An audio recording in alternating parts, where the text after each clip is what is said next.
Hello students, our today's topic is surface areas and volumes class 10.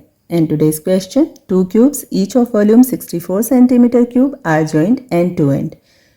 To cubes दिए हुए हैं जिनकी volume equal है. इट मीन्स दोनों क्यूब इक्वल साइज के हैं. उन दोनों को एंड टू एंड ज्वाइन कर दिया जाता है.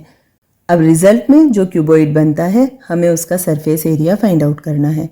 तो सबसे पहले क्योंकि हमें क्यूब की वॉल्यूम दी हुई है इसलिए वॉल्यूम की हेल्प से हम इस क्यूब की साइड फाइंड आउट कर लेंगे. Volume of cube equals to होता है side cube. Volume of cube हमें दी हुई है 64 centimetre cube equals to side cube.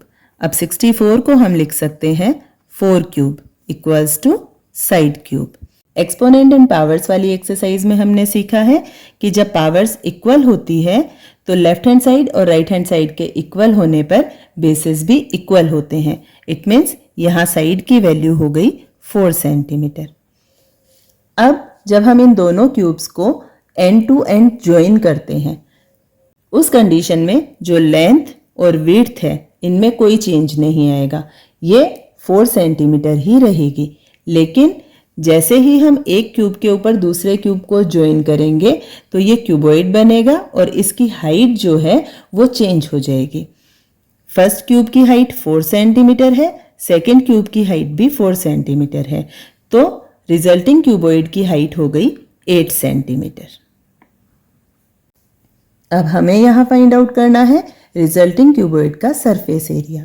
तो सबसे पहले हम सरफेस एरिया का फॉर्मूला नोट डाउन करेंगे. Surface area of resulting cuboid equals to 2 bracket में length multiply breadth plus breadth multiply height plus height multiply length. Values put करेंगे.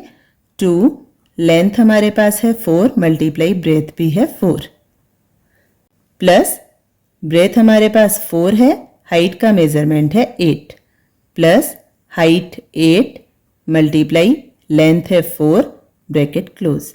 Solve करेंगे. 2 4 4 जा 16 प्लस 4 8 जा 32 प्लस 8 4 जा 32.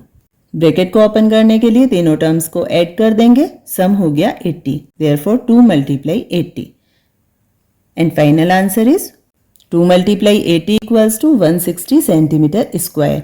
That is the surface area of resulting cuboid. That is the answer.